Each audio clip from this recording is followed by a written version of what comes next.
നമസ്കാരം.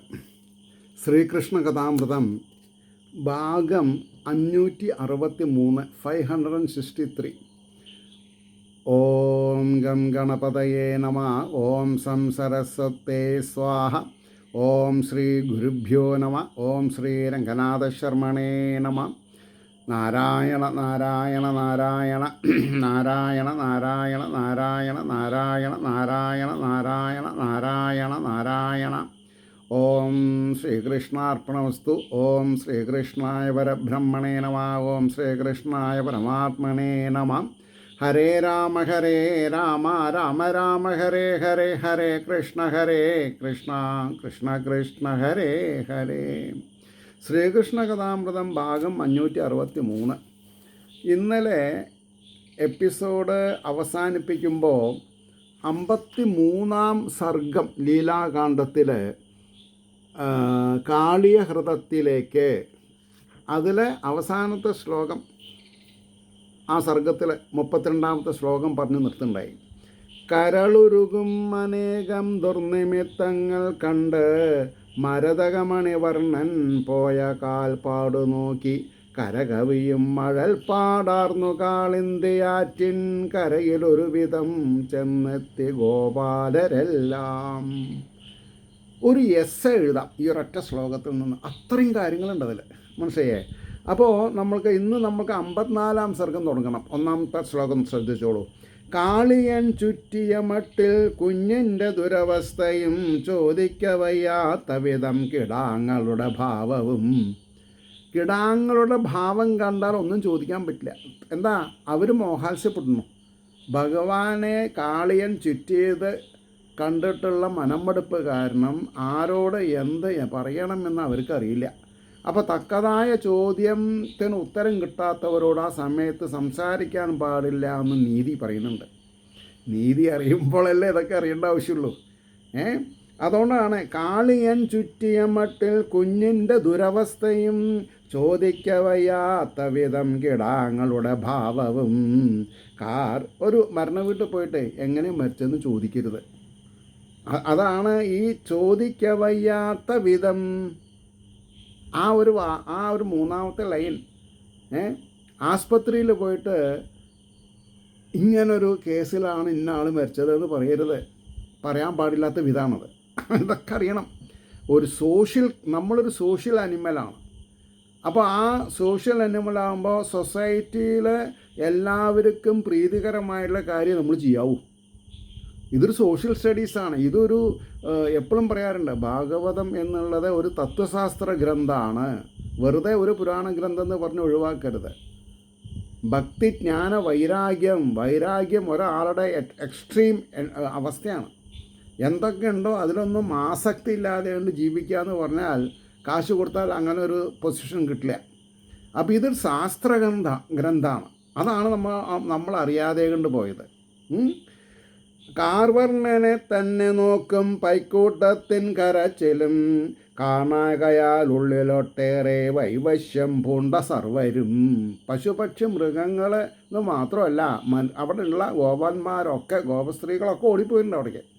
കാർവർണ്ണനെ തന്നെ നോക്കും പൈക്കൂട്ടത്തിൻ കരച്ചിലും കാണാകയാൽ ഉള്ളിലൊട്ടേറെ വൈവശ്യം പൂണ്ടു സർവരും. കാളകൂടം പതയും മക്കയത്തിൽ ചെന്നു ചാടുവാൻ ഒരുമ്പെട്ടളവിൽ ചെന്നു ബലരാമൻ മഹാഭുജൻ. ഈ ഒരു അവസ്ഥ ഭഗവാൻ മുൻകൂട്ടി കണ്ടിട്ടാണ് അന്ന് ബലരാമനെ ക്ഷണിക്കാതെ കണ്ട്, ബലരാമൻ അറിയാണ്ട് എല്ലാവരും കൂട്ടി ഇദ്ദേഹം രണ്ടും കൽപ്പിച്ചിട്ടാ. ഇന്ന് കാളിയനെ ഞാൻ ഒതുക്കും എന്ന് മനസ്സിലാക്കിയിട്ടാണ്. അപ്പോൾ എൻ്റെ അച്ഛനമ്മമാരും ഗോപന്മാരെയും ഗോപസ്ത്രീകളെയും വിവശതയിൽ നിന്ന് മാറ്റാൻ ഞാൻ ആരാണ്, എൻ്റെ കഴിവ് എന്താണ് എന്നറിയുന്ന എൻ്റെ ഏട്ടനെ അവിടെ നിർത്തി ഇദ്ദേഹം. കാരണം ബലരാമനെ പോലെ ഉള്ള ഒരാൾക്ക് മാത്രമേ യശോദേനെയും രോഹിണീനെയും പിന്നെ നന്ദഗോപരേനും പിടിച്ചു നിർത്താൻ പറ്റുള്ളൂ. നമ്മളിത് വായിക്കുമ്പോൾ ഇതിൻ്റെ ഒരു സൗകുമാര്യമുണ്ട്, ഇതിൻ്റെ ഒരു ഡെപ്ത്നെസ് ഉണ്ട് അല്ലേ? അത് ആലോചിച്ച് നോക്കണ്ടേ? അപ്പോൾ ഭഗവാൻ നമ്മൾക്ക് കഷ്ടകാലം തരുമ്പോൾ അതിൻ്റെ പിന്നിലുള്ള പോയിൻ്റ് എന്താ? നമ്മുടെ പാപങ്ങളെ ഹരിക്കുകയാണ് ഭഗവാൻ. ഇതറിയാതെ കണ്ട് ഇനി ഞാൻ ഭഗവാനെ ഉപാസിക്കണില്ല എന്ന് പറഞ്ഞത് മണ്ടത്തരം, വിഡ്ഢിത്തരം, അല്ലേ? അങ്ങനെയല്ലേ പറയാ? എന്തൊക്കെ പ്രശ്നങ്ങൾ വരുന്നോ അപ്പോൾ നമ്മൾ കൂടുതൽ ഭഗവാനിലേക്ക് അടുക്കാൻ ഉള്ളതാണ്. ഭഗവാൻ എന്താ, നിങ്ങൾ എന്നെ ആശ്രയിക്കും, എന്നെ ആശ്രയിക്കുന്നവരുടെ യോഗക്ഷേമം ഞാൻ ചെയ്തോളാം എന്ന് ഭഗവാൻ പറയണു. അത് നമ്മൾക്ക് കേൾക്കാനുള്ള ഭാഗ്യമില്ലാണ്ട് പോകണം. അവിടെയാണ് പ്രശ്നം. അതുകൊണ്ടാണ് പറഞ്ഞത്, കാളകൂടം പതയും മക്കയത്തിൽ ചെന്നു ചാടുവാൻ ഒരുമ്പെട്ടളവിൽ ചെന്നു ബലരാമൻ മഹാഭുജൻ. വലിയ കയ്യുള്ള ആളാണ്. മനസ്സിലേ? തടഞ്ഞു ചൊല്ലിനാൻ ഈ മട്ട് അലിവാർന്ന അച്യുതാഗ്രജൻ. അച്യുതൻ്റെ ഏട്ടൻ അച്യുതാഗ്രജൻ അലിവാർന്ന്. ഇവരുടെ അവിദ്യയിൽ പിന്നെ ഈ കരയിൽ നിൽക്കുന്നവരുടെ അവിദ്യ, അജ്ഞാനം. എന്താ അജ്ഞാനം? ഭഗവാൻ ആരാന്നുള്ളത് അവർക്കറിയില്ല. ഈ കുട്ടി ആരാന്നുള്ളത് അവർക്കറിയില്ല. അവർക്ക് അവരുടെ കുട്ടി എന്നുള്ള മാത്രമേ അറിയുള്ളൂ. കാളിയനെ പോലെ 1 കോടി കാളിയന്മാർ വന്നാലും അദ്ദേഹത്തിന് ചെറുവിരലിനേ ഉള്ളൂ. ഇതാണ് നമ്മൾ മനസ്സിലാക്കേണ്ടത്. അപ്പോൾ തടഞ്ഞു ചൊല്ലിനാൻ ഈ മട്ടിൽ അലവാർന്ന അച്യുതാഗ്രജൻ അഘൻ ഭഗൻ പൂതന എന്നിവരെ കൊന്ന കുഞ്ഞിവൻ. നിങ്ങൾ സൂക്ഷിക്കണം. നിങ്ങൾ എന്തിനാ ഭയപ്പെടുന്നത്? ഇവൻ ആരാ? ഇവൻ അഘൻ, അഘാസുരൻ, ഭഗൻ, പൂതന എന്നിവരെ കൊന്ന കുഞ്ഞിവൻ. പേടിക്കായൻ അനുജനെ ചൊല്ലിയാരും. ഹൂറേ എന്ന് പറയണപ്പോൾ ഏട്ടന്മാർക്ക് അനിയനോടുള്ള താല്പര്യം എന്തായിരിക്കണം? അതാണ് ഇവിടെ പറഞ്ഞത്. ഞാൻ നല്ല നടപ്പ് നടക്കുന്നുണ്ടെങ്കിൽ എൻ്റെ അനിയനും എന്നെ ഫോളോ ചെയ്യുന്നുണ്ടെങ്കിൽ അവന് യാതൊരു ബുദ്ധിമുട്ടും വരില്ല എന്നൊരു ഏട്ടന് പറയാൻ സാധിക്കണം, ബലരാമനെ പോലെ. അതാണ് പറഞ്ഞത്. പേടിക്കായൻ അനുജനെ ചൊല്ലിയാരും. ആരും ഞൊടിക്കകം പാമ്പിൻ്റെ കെട്ടിൽ നിന്നോരിപ്പോരും പങ്കജലോചനൻ.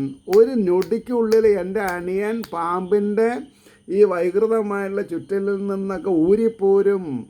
എന്തിനാ നിങ്ങൾ ഭയപ്പെടണത്? അപ്പം നമ്മൾ ഒരാൾ വിവശത അനുഭവിക്കുമ്പോൾ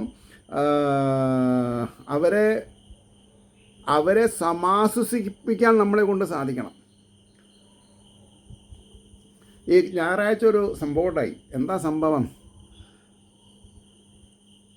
എൻ്റെ ഭാര്യയുടെ വല്യമ്മയുടെ മകളുടെ മകള്, ഷീ വാസ് 61. ആദ്യം മുതൽ തന്നെ ചെറിയ സാങ്കേതിക പ്രശ്നങ്ങളുള്ള കുട്ടിയാണ്, ഒരു കൊഞ്ഞപ്പടി കാര്യങ്ങളൊക്കെ. അപ്പോൾ വിവാഹമൊന്നും കഴിച്ചിട്ടില്ല. പിന്നെ തുടക്കത്തിൽ എല്ലാവർക്കും സ്വല്പാൽപ്പം പ്രശ്നങ്ങളൊക്കെ ഉണ്ടാവും. എനിക്കും പ്രശ്നങ്ങൾ ധാരാളം ഉണ്ടായിട്ടുണ്ട്. അതേപോലെ അപ്പോൾ കല്യാണമൊന്നും കഴിഞ്ഞിട്ടില്ല. അപ്പോൾ ആ ബാലാവസ്ഥയിലുള്ള ആഹാര രീതി, ജീവിത രീതിയൊക്കെ നമ്മളെ ബാധിക്കും കുട്ടിക്കാലത്ത്. അപ്പോൾ അവൾക്ക് കാലിലൊരു ബ്ലോക്ക് വന്നു, രക്തം കയറാതെ ഉണ്ടായി. ചുരുക്കി പറഞ്ഞാൽ അവൾ കഴിഞ്ഞ ഞായറാഴ്ച ഒരു 11 മണിക്ക് മരിച്ചു. അപ്പോൾ 2 ദിവസം മുമ്പ് തന്നെ ഡോക്ടർ പറഞ്ഞിട്ടുണ്ട്, ഇനി ഒന്നും ചെയ്യാനില്ല, ലാസ്റ്റ് സ്റ്റേജാണ്, ഡോണ്ട് ഗെറ്റ് പാനിക്ഡ് എന്നൊക്കെ പറഞ്ഞു.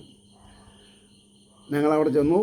ഞങ്ങൾ 2 മണിക്ക് ഞാൻ, എൻ്റെ കസിൻ ബ്രദർ, എൻ്റെ കളിയൻ്റെ മകൻ ഒക്കെ പോയി. അപ്പോൾ ഈ ന്യൂക്ലിയർ ഫാമിലിയുള്ള പ്രശ്നം എന്താ? അംഗങ്ങൾ കമ്മിയാണ്. ഉറ്റവരും ഉടയവരെന്ന് പറഞ്ഞാൽ എല്ലാം കയ്യും കെട്ടി നിൽക്കുകയുള്ളൂ. അങ്ങനെയുണ്ട്. അത് എപ്പോഴാണ് പ്രശ്നം വരിക? ഈ ന്യൂക്ലിയർ ഫാമിലിയിലൊരു മരണം നടക്കുമ്പോൾ അത് വേണ്ട മാതിരി കൈകാര്യം ചെയ്യാൻ പ്രാപ്തിയുള്ളവർ കുടുംബത്തിലില്ലെങ്കിൽ ബുദ്ധിമുട്ടും. അപ്പോൾ അവിടെ ഇതെടുക്കാൻ ആൾക്കാർ വേണം. അപ്പോൾ ഒരു അഖിലിത നിയമം എന്താ? പ്രായമായിട്ടുള്ളവർ പ്രായം കമ്മിയായവരുടെ ബോഡി എടുക്കില്ല. അതൊക്കെ ഒരു കൺവെൻഷൻ, സത്യമൊന്നുമില്ല ഇതിൽ.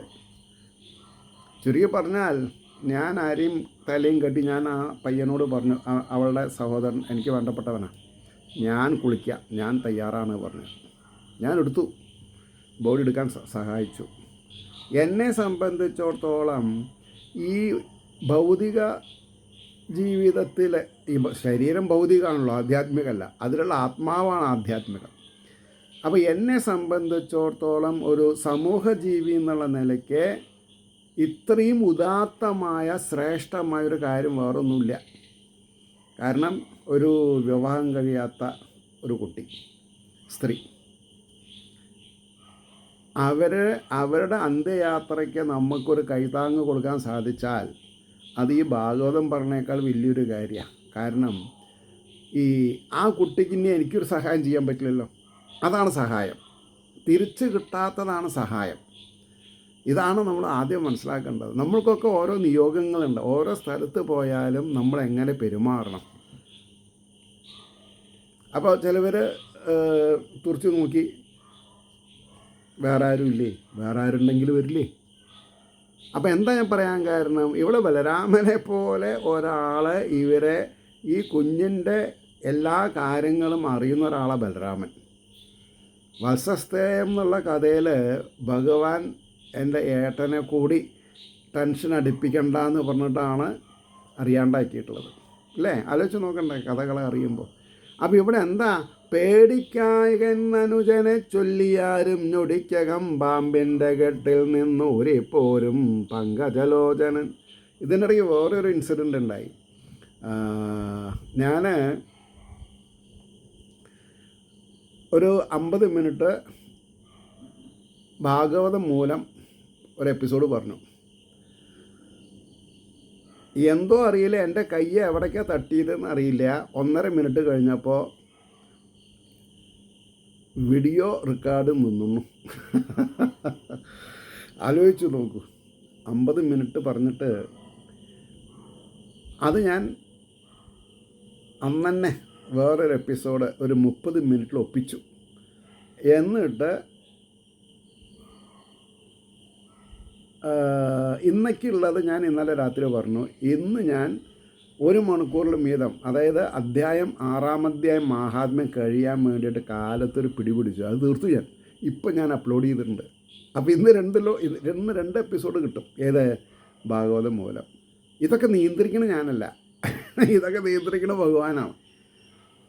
അപ്പോൾ ഇന്നലെ ഞാൻ മൊത്തം ഒരു 2 മണിക്കൂർ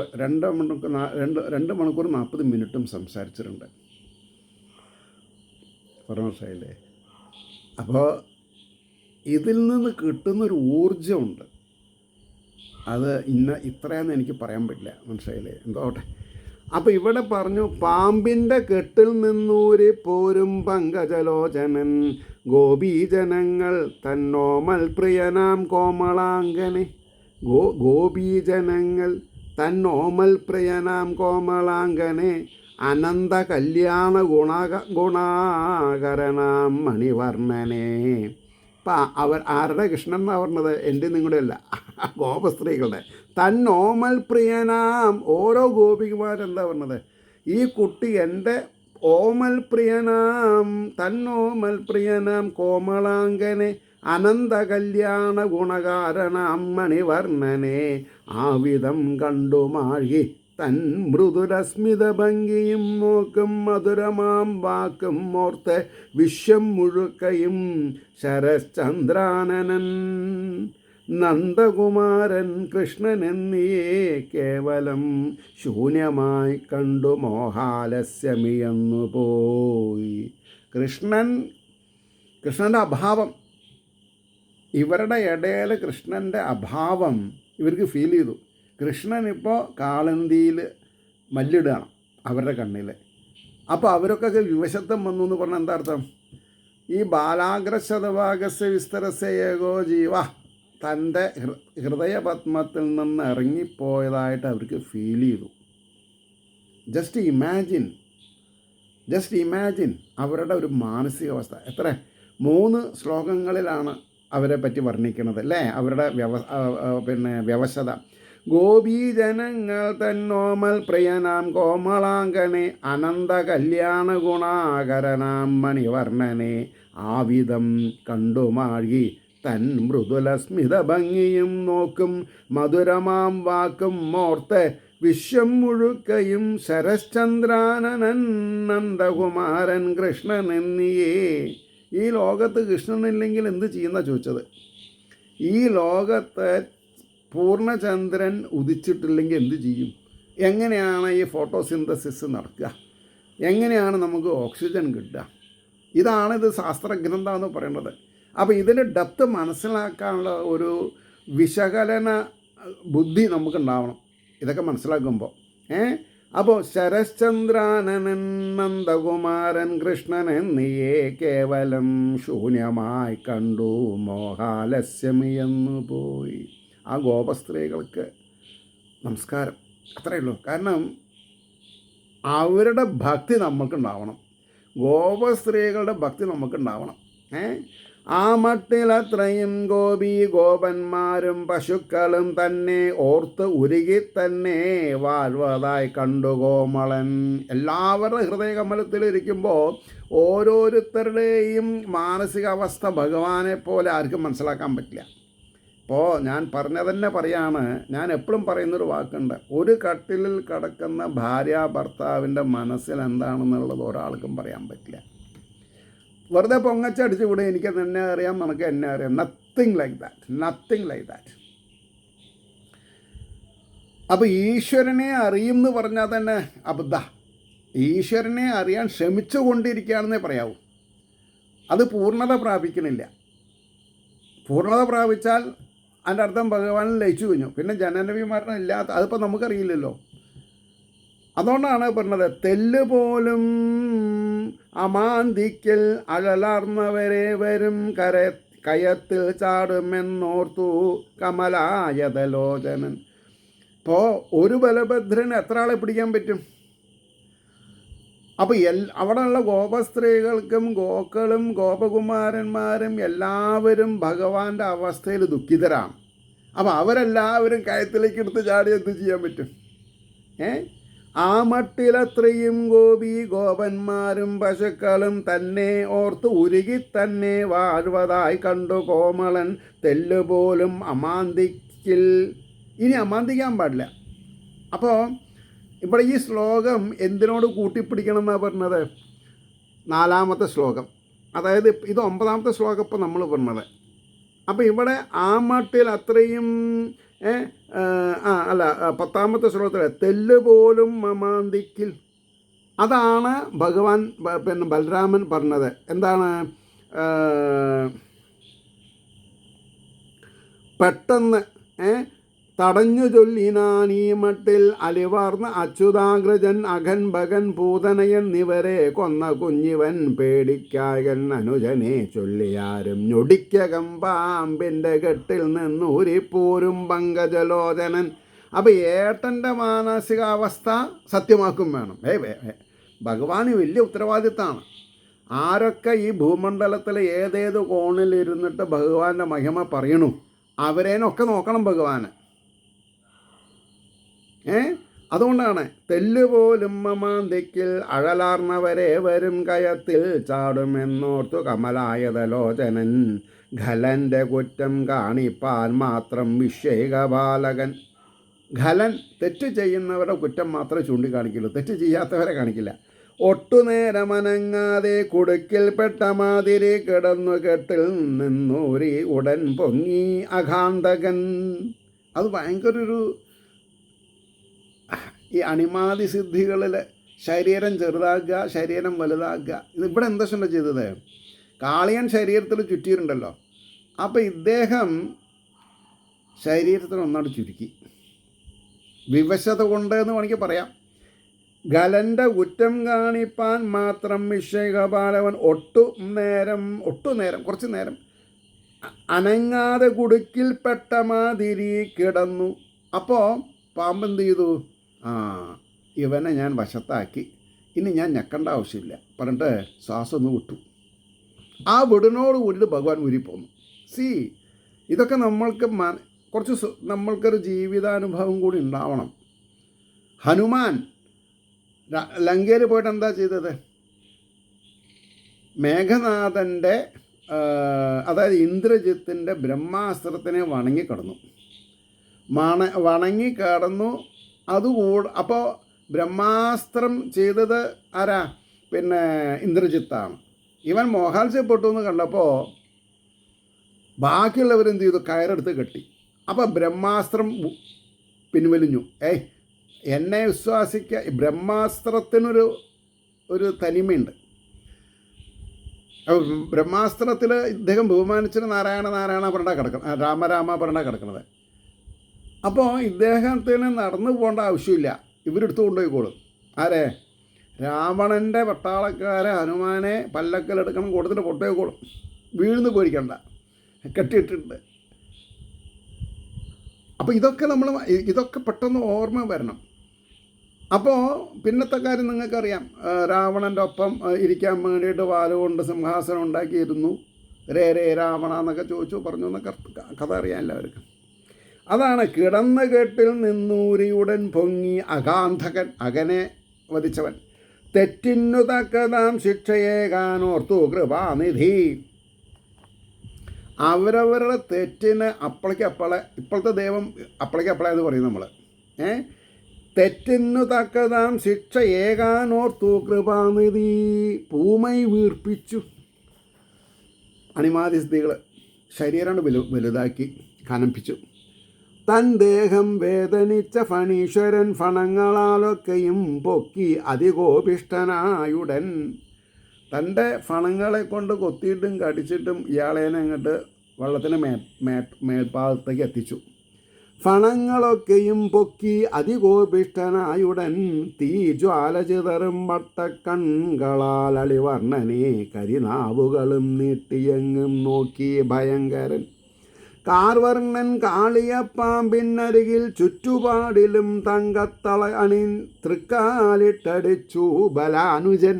ബലരാമസ്വാമിയുടെ അനുജനായിരിക്കുന്ന കാർമുകിൽ വർണ്ണൻ തൻ്റെ കൊച്ചുകാലിട്ട് അടിച്ചു. ശരീരം ഘനീഭവിച്ചിട്ടുണ്ട് കേട്ടോ, അത് വേറെ കാര്യം. എന്നിട്ട് വട്ടത്തിൽ ചുറ്റാണ്.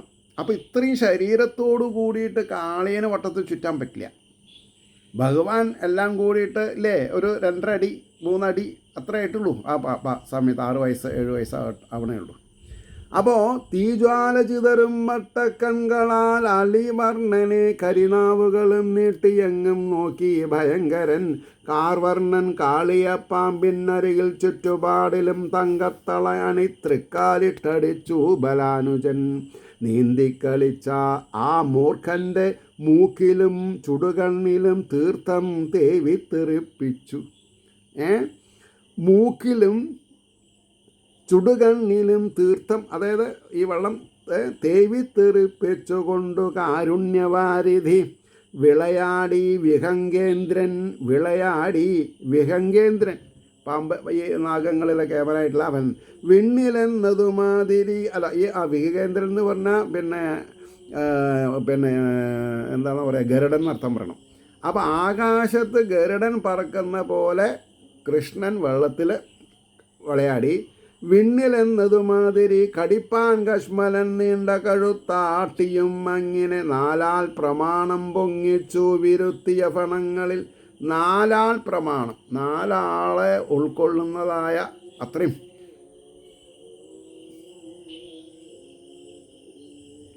കറണ്ട് പോയി, ടോട്ടൽ ബ്ലാക്ക് ഔട്ട്. വന്നു ടോട്ടൽ ബ്ലാക്ക് ഔട്ടായി വന്നു. ആ ഒരു അവസ്ഥ ഞാനൊന്നും ചെയ്തിട്ടില്ല കേട്ടോ. 4 പ്രമാണം. അയ്യ,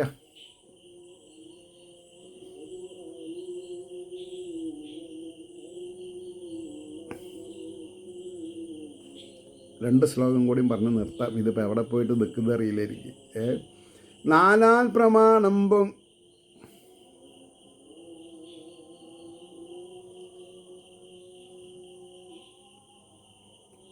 ഹരിദാസ്, ഞാൻ എന്താ ചെയ്യേണ്ടത്?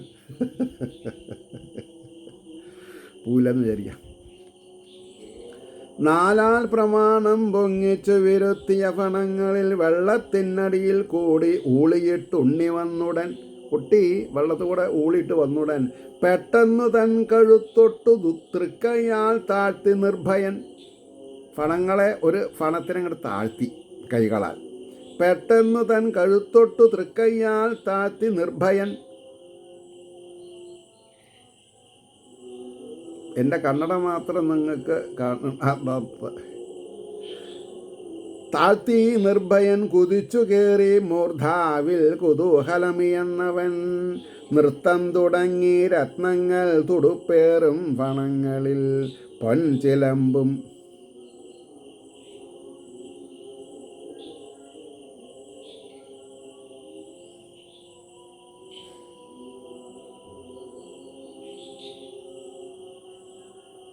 ഇനി വന്നാൽ ഞാൻ മാർക്ക് ചെയ്തിട്ട് നിർത്തുകയാണ്.